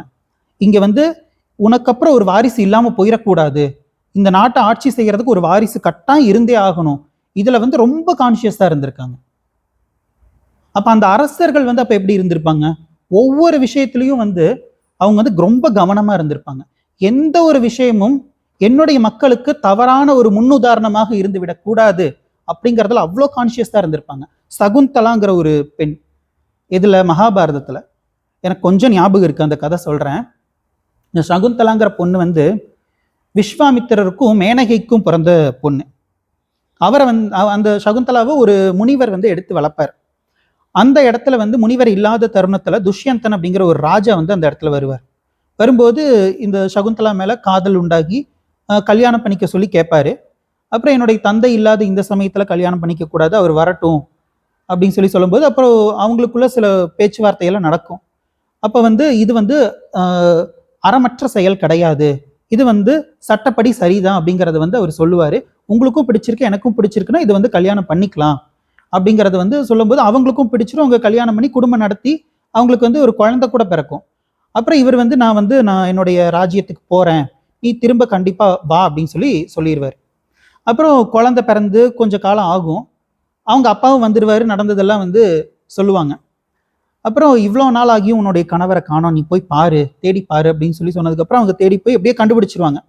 கண்டுபிடிச்சு அந்த அரசவைக்கு போகும்போது அந்த ராஜா வந்து உன்னை யாருன்னே தெரியாது அப்படின்பாரு. நீ யாருன்னே தெரியாது, இவ ஏமாத்துறா. அப்புறம் இவங்க வந்து பயங்கரமா வாதம் பண்ணுவாங்க. 2 பேருக்குள்ள அவ்வளோ காரசாரமான விவாதம் நடக்கும். அப்புறம் அந்த விவாதத்தின் முடிவுல கடைசியா என்ன ஆகும் அப்படின்னா, அவர் வந்து ஒத்துக்குவார். இப்போ நமக்கு இதை கேட்டதுமே ராஜா மேல ஒரு தப்பான அபிப்பிராயம் வரும். ஆனா கிடையாது, அந்த ராஜா ரொம்ப நல்லவர், உத்தமர். ஏன் அவர் அப்படி பண்ணார் அப்படின்னா, திடீர்னு ஒரு பொண்ணு வந்து இந்த குழந்தை என் குழந்தை தான், உங்க குழந்தை தான் அப்படின்னு சொல்லி அவர்கிட்ட வந்து நிக்கிறா. இப்போ வர்ற பொண்ணுங்களையெல்லாம் இப்படி ஏத்துக்கிட்டு இருந்தா அந்த பொண்ணுங்க எப்படிப்பட்ட பொண்ணுங்களா வேணா இருக்கலாம் இல்லையா? அவங்களையெல்லாம் உட்கார வச்சு ஒரு ராணி ஆக்கிட்டார் அப்படின்னா, அப்ப யார் வேணா எப்படி வேணா இருக்கலாங்கிற ஒரு நிலை உருவாயிரும் இல்லையா நாட்டுல? அப்படி ஒரு நிலை வந்துடக்கூடாது. இந்த குழந்தை எனக்கு பிறந்த குழந்தைங்கிறது எனக்கு தெரியும், மக்களுக்கு தெரியணும். இந்த ராஜாக்கு வந்து இடையில வந்து சில விஷயங்கள் மறந்துடும், ஒரு சாபத்தினால மறந்துடும். அதனால அவர் தேடாம இருப்பார். இவரும் வந்து ஒரு அரண் சார்ந்த ஒரு ராஜா தான். அப்ப என்னன்னா, தன்னுடைய மனைவி தான் எல்லாருமே வந்து இந்த ஒழுக்கம் சார்ந்த விஷயங்கள்ல, அறம் சார்ந்த விஷயங்கள்ல வந்து சரியா இருக்கணும். ராமருக்கும் அதே தானே. ஆனா இன்னைக்கு ராமரை வந்து திட்டுவாங்க. ராமரை வந்து என்னென்னமோ சொல்லி திட்டுறாங்க, அது வேற. ராமரை நம்புறவங்க, ராமரை வந்து தெய்வமா வழிபடுறவங்க கூட சீதையவே சந்தேகப்பட்டவர் தானே ராமர், இப்படி சொல்லி திட்டுவாங்க. கொஞ்சம் யோசிச்சு பாருங்க. சீதையவே சந்தேகப்பட்டவர் தானே ராமர் அப்படின்னு சொல்றதுல இருந்து சீதை புனிதவதிங்கிறத நம்மளே சொல்றோம். அதாவது அந்த வார்த்தையை தான் சொல்லலை, நம்மளை அறியாம சீதை புனிதவதிங்கிற அந்த நம்பிக்கை இருக்கிறதுனாலதான் அவங்களையே வந்து சந்தேகப்பட்டவர் தான் நீங்க அப்படின்னு சொல்லி கேட்கிறோம். இங்கதான் ராமர் நிற்கிறார். ராமர் வந்து தர்மம் சார்ந்த விஷயங்களை எடுத்து ஃபாலோ பண்ணவர் கிடையாது. அவர் என்ன செஞ்சாரோ அது அத்தனையுமே தர்மம். அவர் செய்ததெல்லாம் தர்மம். ராமர் ஒண்ணு செஞ்சார்னா அது தர்மமா தான் இருக்கும். அப்ப இப்படிப்பட்ட விஷயங்களை எல்லாம் சொல்லக்கூடியதுதான் நம்முடைய இதிகாச புராணங்கள். சரி, அப்ப இந்த சத்தியம், வாய்மை, இதனுடைய மகத்துவம் புரியுதா? இந்த வார்த்தையினால வந்து காயப்படுத்தாம இருக்கிறது. சரி, அது அடுத்தது அஹிம்சா. வாய்மை பேசணும். அந்த வாய்மை அடுத்தவங்களை காயப்படுத்துற விதமா இருக்கக்கூடாது. அஹிம்சா அப்படின்னு சொல்றோம். ஏன்னா தீயினால் சுட்ட புண், திருக்குறள் இருக்கே, உள்ளாரும் ஆறாதே நாவினால் சுட்டவடு. தீயினால சுட்ட புண்ணு கூட, அதுலயும் தீ அப்படின்னு சொன்னதுக்கு என்ன காரணம் நம்ம குருஜி சொல்லுவார். இந்த ஒவ்வொரு இந்திரியங்களுக்கும் ஒரு ஒரு தேவதை அதிபதின்னு சொல்லி வரும் இல்லையா? அந்த மாதிரி வாக்கிந்திரியத்துக்கு வந்து அதிபதி யாரு? அக்னி. அதனாலதான் திருவள்ளுவர் என்ன சொல்றாரு, தீயினால் சுட்ட புண்ணுன்னு சொல்லி அந்த அந்த வாக்குங்கிற அந்த தேவதை அதை வந்து ஒப்பிட்டு சொல்றார். இதுல இருந்தே திருவள்ளுவர் யாருங்கிறது புரியுதா? அப்போ தீயினால் சுட்ட புண் உள்ளாறு மாறாதே நாவினால் சுட்டவடு. நம்ம வந்து பல சமயங்களை பெருமையா பேசியிருப்போம். என்னை வந்து அவன் திட்டினா நல்லா லெஃப்ட் அண்ட் ரைட் வாங்கி விட்டேன், நல்லா திட்டி விட்டேன், எனக்கு இதுவும் வேணும் இன்னும் வேணும், நல்லா கேட்டு விட்டேன், நாக்கு பிடிங்கிற மாதிரி கேட்டேன். இந்த மாதிரி எல்லாம் வந்து சொல்லிட்டு வந்துட்டு நல்லா பெருமையா பேசிட்டு இருப்போம். கொஞ்சம் அந்த நாவடக்கம், அந்த இடத்துல அந்த எமோஷன் கொஞ்சம் நம்ம கண்ட்ரோல் பண்ணி அந்த இடத்துல நம்ம அமைதியா இருந்தா அவங்களே வந்து கன்வின்ஸ் ஆகி உங்களுக்கு இப்படி பண்ணது வந்து தப்பு, இப்படி நான் பண்ணியிருக்க கூடாதுன்னு சொல்லி அவங்களே மாறுவாங்க. வார்த்தைகள்ல வந்து நம்ம, அதாவது நம்ம ஒருத்தங்களை பழி வாங்கணும்னு முடிவு பண்ணிட்டோம் அப்படின்னா உடலால் அவங்களை பழி வாங்குறதுங்கிறது கூட ரெண்டாம் பட்சம். வார்த்தையால பழி வாங்குறது தான் வந்து ரொம்ப, நம்ம அந்த கஷ்டத்தை அனுபவிச்சிருப்போம். எத்தனை பேர் நம்மளை வந்து வார்த்தையால வந்து காயப்படுத்தி இருப்பாங்க. அப்போ வார்த்தையால காயப்படுத்தினா தாங்கிக்க முடியாதுங்கிறது நமக்கு தெரியுது இல்லையா? அப்ப அதை அடுத்தவங்களுக்கு செய்யக்கூடாதுல்ல. அப்போ இந்த மாதிரி வார்த்தையால காயப்படுத்தாம இருக்கிறது எனது வாச்சிக அஹிம்சா. அடுத்தது மௌனம். மௌனம்ங்கிறதையும் பேசாம இருந்துட்டா போதும், பெரிய பெரிய பிரச்சனைகள்ல ஓஞ்சிரும். இந்த அரசியல்வாதிங்க பேசி பேசி தானே ஒரு படத்துல வரும், ஒரு நல்ல அரசியல்வாதியா இருந்தா நல்லவனா இருக்கணுங்கிற அவசியம் இல்லை, நல்லா பேசினாலே போதும் ஜனங்க நம்பிடுவாங்க. அந்த மாதிரி நம்ம வந்து மௌனமா இருந்தோம் அப்படின்னா நமக்கும் நல்லது, மற்றவங்களுக்கும் நல்லது. ஸோ ஒரு நாளுக்கு ஒரு 10 நிமிஷமாச்சு கொஞ்சம் நம்மளுடைய மௌனத்தை வந்து நம்ம கடைபிடிக்கலாம். இந்த மொழி அப்படிங்கிறதெல்லாம் வந்து நம்மளுடைய உணர்வை வெளிப்படுத்துறதுக்காக வந்த ஒரு விஷயம். அதுக்காக பகவான் கருணையினால கொடுத்த ஒன்று இந்த மொழிங்கிறது. இந்த மொழியை வச்சு எத்தனை சண்டை, எத்தனை பிரச்சனைகள் மொழியை வச்சு. ஏன் மொழி தான் ஃபர்ஸ்ட். முன்னாடி சமஸ்கிருத மொழி வந்து இதனால வந்து ரொம்ப ஏச்சு பேச்சுக்கு எல்லாராலையும் வந்து ஏச்சு பேச்சுக்கு ஆளான ஒரு மொழி சமஸ்கிருதம். அருமை பெருமை தெரிய மாட்டேங்குது. சமஸ்கிருதம் எந்த அளவுக்கு ஒரு பியூட்டிஃபுல்லான லாங்குவேஜுங்கிறது தெரிய மாட்டேங்குது. அதுல இருக்கக்கூடிய அந்த இலக்கணம், அதில் பார்க்க பார்க்க இந்த அளவுக்கு இருக்கான்னு சொல்லி ஆச்சரியமா இருக்கும். அதுக்காக இப்படி சொல்றதுனால மற்ற மொழியை நம்ம தாழ்த்தி பேசுறோம்னு அர்த்தமா? கிடையாது. அப்படி இருந்தா இந்த கர்ணன் மாதிரி தான். கர்ணன் வந்து இந்த பஞ்ச பாண்டவர்கள் அப்புறம் கௌரவர்கள் இவங்கெல்லாம் வந்து படிச்சு முடிச்சுட்டு வர்றாங்க, விழா எடுக்கிறாங்க இல்லையா? விழா எடுக்கும்போது அர்ஜுனனை பார்த்து எல்லாரும் புகழும்போது கர்ணன் உள்ள வந்து நிற்கிறான். இவனை என்ன பெஸ்ட்ன்னு சொல்றது? நான் தான் பெஸ்ட், இருந்துட்டு போ, என்ன உனக்கு என்ன, இப்போ உனக்கு என்ன பிரச்சனை, நீ எதுக்கு இங்க வந்து, நீ யார்? ஃபர்ஸ்ட் ஒரு ஃபங்க்ஷனுக்கு கூப்பிட்டுருக்காங்களா, வந்து சாப்பிட்டியா போனேன்னு இருக்கணும். அதை விட்டுட்டு அவன் பெஸ்ட்னா வந்துட்டு என்ன அவன் தான் பெஸ்டா, நான் எவ்வளோ பெஸ்ட், இருந்துட்டு போய் என் பசங்க பெஸ்ட்டுங்கிறத நான் கட்டிக்கிறேன், உனக்கு என்ன பிரச்சனை? அந்த மாதிரி நம்முடைய அந்த வார்த்தைகள், அந்த மொழி, இதை வச்சு ஒரு பிரச்சனை நமக்கு. என்னோட மொழி தான் பெஸ்ட்டு, என்னோட மொழி தான் ஃபர்ஸ்ட் லாங்குவேஜ்னு சொல்லி ஆகணும். கர்நாடகாவில் ஒரு பெரிய இஷ்யூ ஆச்சு கொஞ்ச நாளுக்கு முன்னாடி. கன்னட மொழி தான் பெஸ்ட்டு அப்படின்னு சொல்லி ஒருத்தர் சொல்லிட்டார். உடனே அதை வச்சு ஒரு பிரச்சனை ஆயிடுச்சு. அவங்களுக்கு மொழி பற்றுங்கிறது இருக்கு, எல்லாருக்குமே மொழி பற்றுங்கிறது இருக்கும். அந்த மொழி பற்று வெறியா மாறிடக்கூடாது. எனக்கெல்லாம் வெறி இல்லையேன்னு தோணும், கொஞ்சம் யோசிச்சு பார்த்தோம்னா தெரியும் இருக்கா இல்லையாங்கிறது. சரி, ஸோ நம்ம வந்து இதில் என்னென்ன விஷயங்கள், 5 விஷயங்கள் பார்த்துருக்கோம்.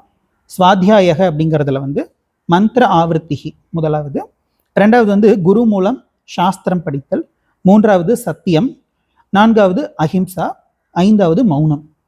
இந்த 5 விஷயங்கள் வந்து ஸ்வாத்தியாயகங்கிறதுக்குள்ள நம்ம சொல்றோம். அடுத்தது வந்து ஈஸ்வர பிரணிதானானி. ஈஸ்வர பிரணிதானம் அப்படின்னா ஈஸ்வர பக்தி அப்படின்னு அர்த்தம். இதை ஒரு சூத்திரத்திலேயே சொல்லியிருப்பார், ஈஸ்வர பிரணிதானத்வா அப்படின்னு சொல்லி. ஈஸ்வர பக்தியும் மனதை ஒழுங்குபடுத்துவதற்கான ஒரு உபாயம் அப்படின்னு சொல்லுவார். இப்போ பக்தி அப்படிங்கிறது என்னது? அன்புங்கிற ஒரு உணர்வை நம்ம எல்லாரும் கேள்விப்பட்டிருப்போம். எப்படி இந்த தவம்ங்கிறது வந்து இதுதான் தவம் அப்படின்னு சொல்லி நம்ம குறிப்பிட்ட ஒரு விஷயத்த சொல்ல முடியாது. அது மாதிரி தான் இந்த பக்தி அப்படிங்கிறதையும் ஒரு குறிப்பிட்ட ஒரு விஷயத்தை மட்டும் சுட்டி காட்டி இதுதான் பக்தின்னு சொல்ல முடியாது. இப்போ வந்து கோவிலுக்கு போய் வழிபாடு செய்யறாங்கன்னா அது பக்தின்னு சொல்லலாமா? தாராளமா சொல்லலாம். யாகம் பண்ணிட்டு இருக்காங்க, பக்தின்னு சொல்லலாமா? சொல்லலாம். நம்ம சாஸ்திரம் படிச்சுட்டு இருக்கோம், பகவத்கீதை படிக்கிறோம்னா பக்தி தானே. அப்போ பக்தி அப்படிங்கிறது வந்து ஒரு குறிப்பிட்ட ஒரு சாதனையை மட்டும் சொல்ல முடியாது. அப்ப இது வந்து என்ன டெஃபினிஷன் நம்ம சம்பிரதாயத்துல கொடுத்துருக்காங்க அப்படின்னா, அன்புங்கிற ஒரு உணர்வு இது நம்ம எல்லாருக்குள்ளேயும் இருக்கு, எல்லாருமே ஃபீல் பண்ணியிருப்போம். எனக்கு அன்பு இல்லை அப்படின்னு சொல்லி சொல்லவே முடியாது, அன்பு இருக்கு. இந்த அன்புங்கிற அந்த உணர்வை உயர்ந்த இடத்துல வச்சோன்னா அது பக்தி. த சிம்பிள் டெஃபினிஷன். உயர்ந்த இடம்ங்கிறது எது? தேசத்தின் மீது நம்ம வந்து அன்பு வச்சோன்னா அது தேச பக்தி அப்படின்னு சொல்றோம். குருவின் மீது நம்ம வந்து அன்பு வச்சோன்னா அது குரு பக்தி அப்படின்னு சொல்றோம். பதி பக்தி, அப்புறம் அம்மா மேல வைக்கக்கூடிய அந்த பக்தி, இதெல்லாம் கூட பக்தின்னு சொல்லி, அவங்க மேல அன்பு வைக்கக்கூடிய அன்பை கூட பக்தின்னு சொல்றோம். அந்த இடத்துல நம்ம என்ன பண்றோம் அப்படின்னா, ஜெகன் மாதாவை பார்க்குறோம், தாயை வந்து ஜெகன் மாதாவா பார்க்குறோம். அதனால தாய் மீது நான் பக்தியா இருக்கேன்.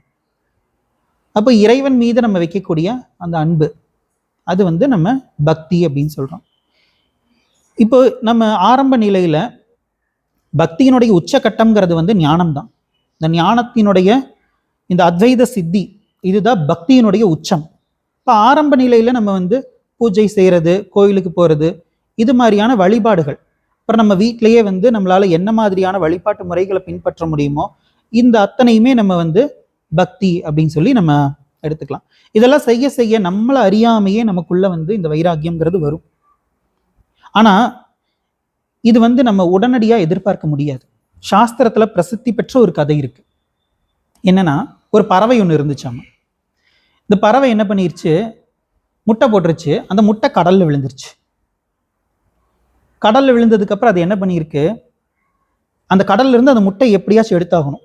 என்ன பண்றதுன்னு யோசிச்சு, அதோடைய மூக்கு இருக்கு இல்லையா, அதுல வந்து கடல் தண்ணியை கொஞ்சம் கொஞ்சமா எடுத்து அது கொண்டு போய் வேற பக்கம் அந்த தண்ணியை கொட்டி அந்த முட்டையை எடுத்துடலாம் அப்படின்னு சொல்லி அது முயற்சி பண்ணிட்டே இருக்கு. நமக்கு இது கேட்ட உடனே எப்படி இருக்கும், இதெல்லாம் பாசிபிளா? இம்பாசிபிள் அப்படின்னு தோணும் இல்லையா?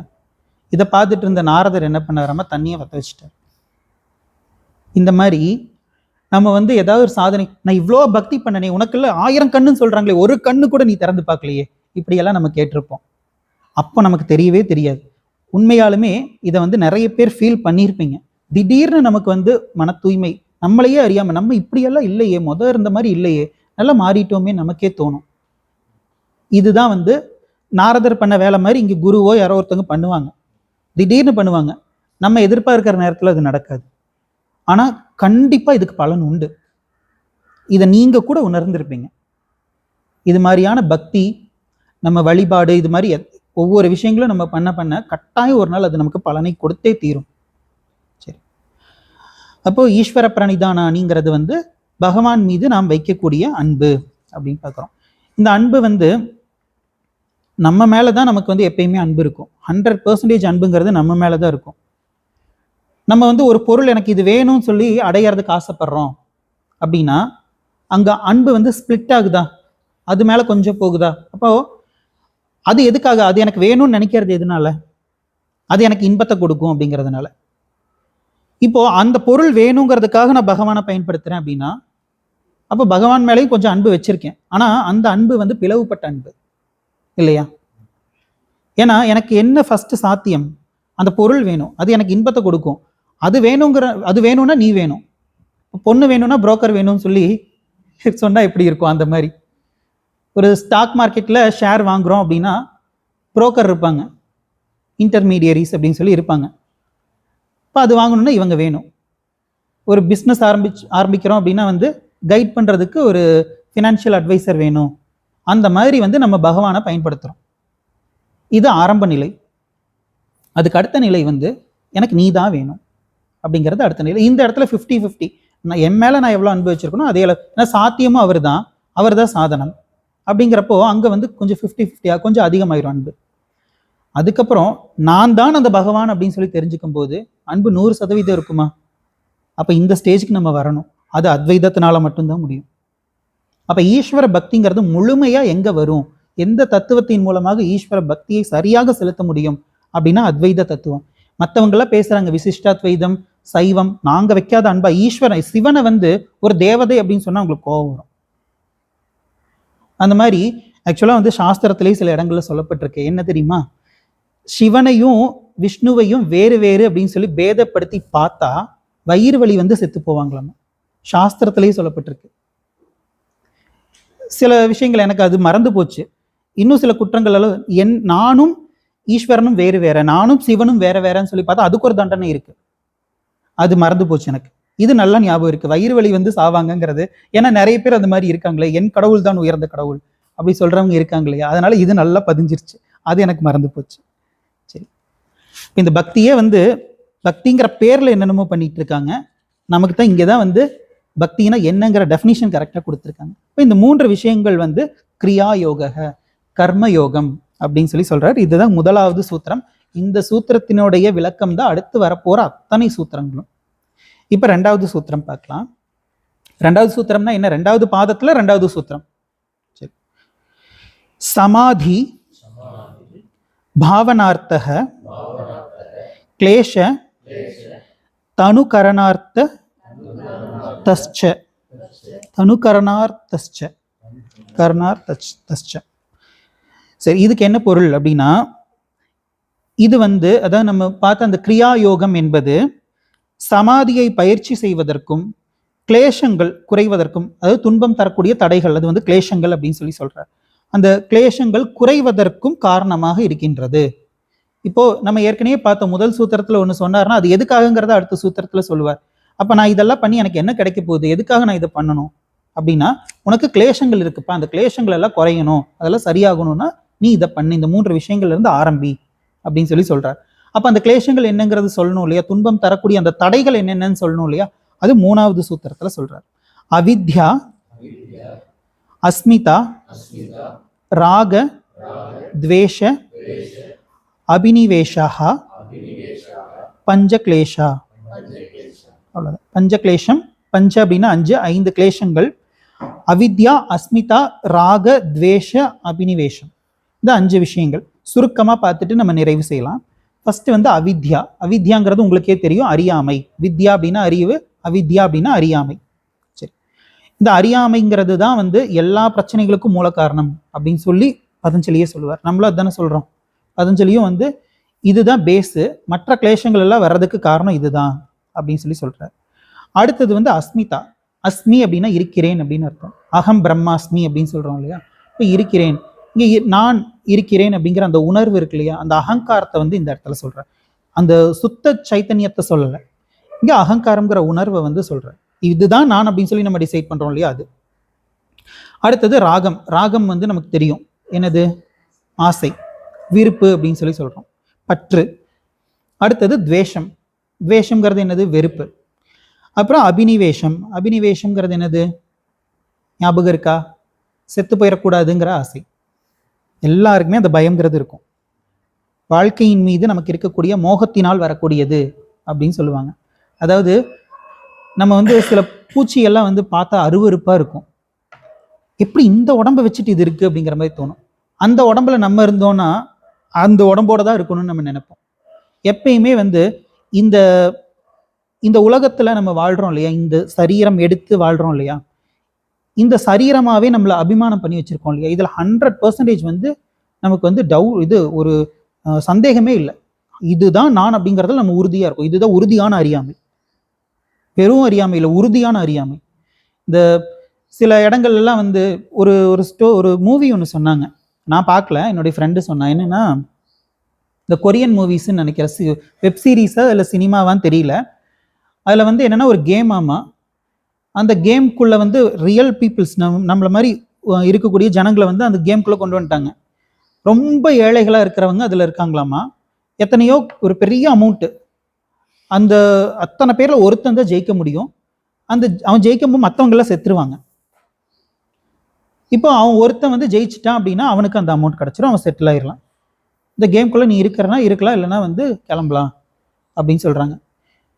இப்போது ஃபஸ்ட் டே அந்த இடத்துல இருக்காங்கன்னு வச்சுக்கலாம். அவங்களுக்கு எப்படி இருக்கும், எப்போ வேணால் என்ன வேணால் ஆகலாம்னு இருக்கும் இல்லையா. ஆனால் போக போக இதுதான் நம்மளுடைய வாழ்க்கையின் முடிவாயிருச்சு, இங்கே தான் இருந்தாகணும், வேற வழி இல்லைன்னு சொல்லி இருப்பாங்க இல்லையா. இதை விட மோசம் நம்ம அப்படி கூட நினைக்காம இதுதான் நான்கிறதுல உறுதியாக இருக்கும். இதுதான் நான், இதுதான் வாழ்க்கை, இதுதான் சத்தியம் அப்படிங்கிறதுல உறுதியாக இருக்கும். இந்த உறுதியான அறியாமை தானே நமக்கு எல்லா பிரச்சனைகளுக்கும் காரணமாக இருக்குது. ஒரு விஷயத்தை நான் நாடுறதுக்கு என்ன காரணம், நான் இந்த சரீரம் முடிவு பண்ணது தானே காரணம். இந்த சரீரத்துக்கு தேவையானது தான் நான் தேடிட்டு இருக்கேன். இந்த சரீரத்துக்கு எது வேண்டாமோ அதைத்தானே நான் விட்டு விலகணும்னு நினைக்கிறேன். இப்போ அதுதானே ராகத்வேஷம்.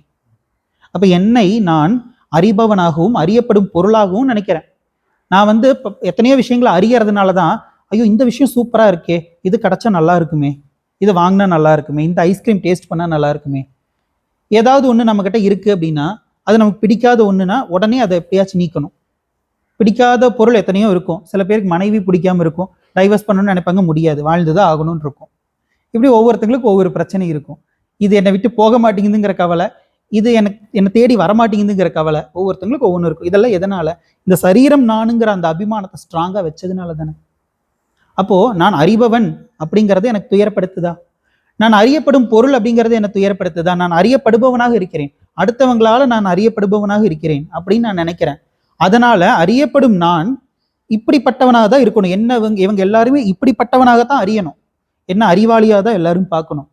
என்ன முட்டாள்னு பார்த்துட்டாங்கன்னா அவ்வளோதான், என்ன பார்த்து இப்படி நினைச்சிட்டாரே. அப்போ நான் அறியப்படுபவனாக இருக்கேங்கிறதுனால தான் நிறைய பேருக்கு வந்து நான் வெள்ளையா இருக்கேன்னு சொல்லி, பரவாயில்ல நீ வெள்ளையா பிறந்துட்ட, இவங்க கருப்பா பிறந்துட்டாங்களாமா. அப்ப என்ன அர்த்தம், கருப்பா பிறந்து இவங்க என்ன கருப்பா அறியறாங்களே அப்படிங்கிற கவலை தானே அவங்களுக்கு. கிருஷ்ணர் காலத்தில வந்து இந்த கருப்பா இருக்கிறவங்க தான் அழகாமா, ஏன்னா கிருஷ்ணரே கருப்பு தானே. வெள்ளையா இருக்கிறவங்களும் ஒரு மாதிரி ஒதுக்கி வைப்பாங்களாம். இந்த ரேசிசம் அப்படின்னு சொல்றாங்க இல்லையா, அதெல்லாம் வெள்ளையா இருக்கிறவங்களுக்கு தான் இருந்துச்சு. அவன் நல்ல வேலை அந்த காலத்துல நான் பிறந்தனோ இல்லையோ, இப்ப வந்து தப்பிச்சிட்டேன். சரி, அந்த மாதிரி நான் அறியப்படுபவன் நினைக்கிறதுனால தானே நான் வந்து எத்தனையோ விஷயங்களை மாற்றணும்னு நினைக்கிறேன். சில பேர் இந்த ஒரு மூவியில் ஹீரோ வந்து ஏழையாக இருப்பான், ஹீரோயின் பெரிய பணக்காரியாக இருப்பாள். அந்த ஹீரோயினை வந்து பார்க்கறதுக்கு இவன் போவான். போகிறப்போ டிஷர்ட் போட்டு போகணும். அந்த கடையில் வந்து அவன் ரேஞ்சுக்கு அவன் வந்து கம்மி விலையில தான் வாங்க முடியும். அதுலேயே பார்க்கறதுக்கு எது வந்து ரிச் லுக்காக தெரியுதோ அதை வாங்கி போட்டுக்குவான். இதை வாங்கினாதான் வந்து இது ஒரு பிராண்டட் டிஷர்ட்டுன்னு நினைப்பாங்க. அப்போ இவங்களுக்குள்ள ஒரு தாழ்வு மனப்பான்மை இருக்குல்ல. இந்த இந்த லோ குவாலிட்டி டிஷர்ட்டை போட்டிருக்கிறவனாக நான் அறியப்படக்கூடாது, இப்படி ஒரு எண்ணம் இருக்குல்ல. அப்ப எதனால அந்த எண்ணம் நமக்கும் அது இருக்குல்ல. இப்படிப்பட்டவனாக என்னை யாரும் அறிந்து விடக்கூடாது, இப்படிப்பட்ட விஷயங்களை நான் அறிந்து விடக்கூடாது. இந்த ரெண்டும் தான் நமக்கு சம்சாரம்.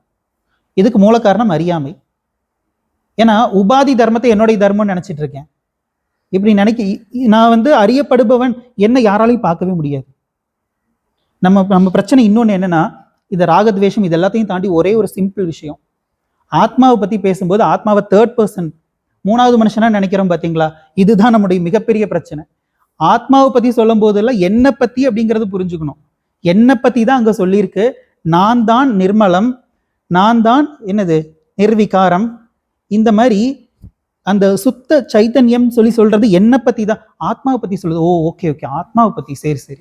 இப்படி இருக்கக்கூடாது. என்னை பத்திங்கிறத எனக்கு புரிஞ்சுக்கணும். அப்ப அந்த நான்கிற அபிமானத்தை அது மேல வைக்கும் போது நமக்கு வந்து இது வந்து உபாதியா தெரியும். இப்ப என்ன நம்மளை பார்த்து ஒருத்தவங்க வந்து பரவாயில்ல நீங்க சிங்கம் மாதிரி இருக்கீங்க இப்படி சொல்றாங்க அப்படின்னா, அந்த சிங்கத்துக்கு பசி எடுக்குதுன்னு வச்சுக்கலாம்.